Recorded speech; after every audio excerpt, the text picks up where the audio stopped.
Sly Media TV, building bridges.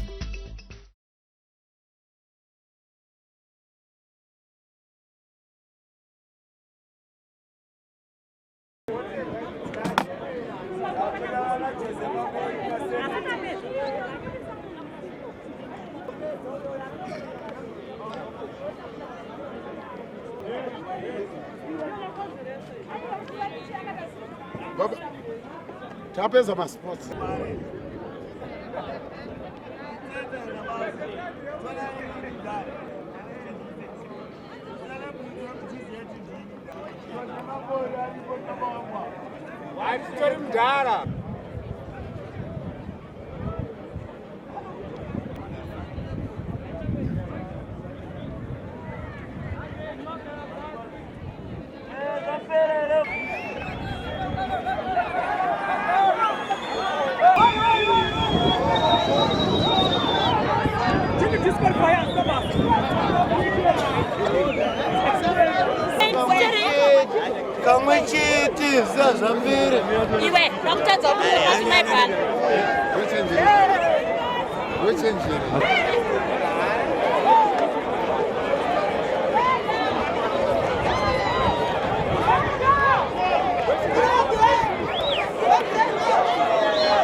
Ambassador, I'm the Zimbabwean ambassador, as well as the African in-stem ambassador to Zimbabwe. Domirira vanavese chidiki vane talent. Ndiri pano ndiri under baton nonzi zinasu kwete CCC. Ndiri under baton nonzi zinasu, which is student board redu rakabuda mu-CCC. Anditi, ndinokutendai kuti mashanda neni zvakanaka. Tine vasinzwa vakuita panapa. Indiri student pakwekwe poli. Anditi, ndokwandoitire koko ndechenotwaplan operation. Saka chaitwa panapa. Whoever ne complain yanayo anonyora tsamba kana kuendesa ku head office kuti makomborero bvumirano kuti zvinhu zvaenda mberi. Anditi?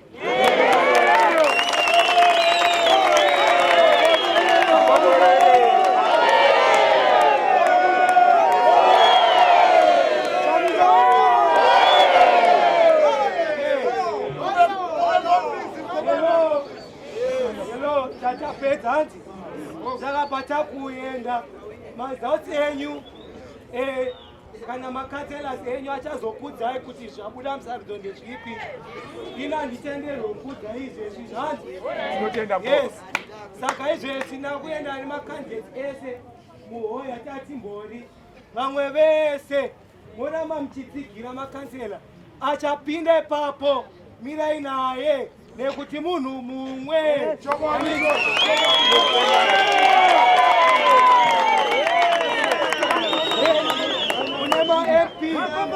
Kuna MP achapinda. Mirai naye mumusapote. Tokoda kuti mukomana muofisi. Anita Tamisa munugare neriraro vachabasa.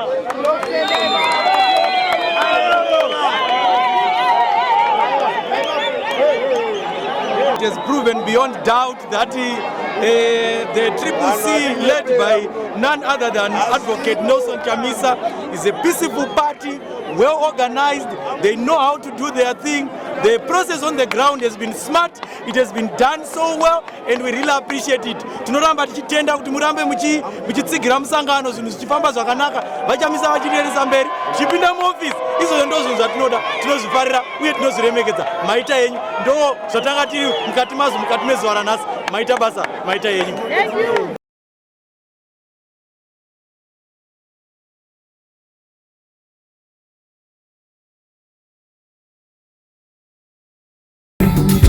Oh yeah, oh yeah.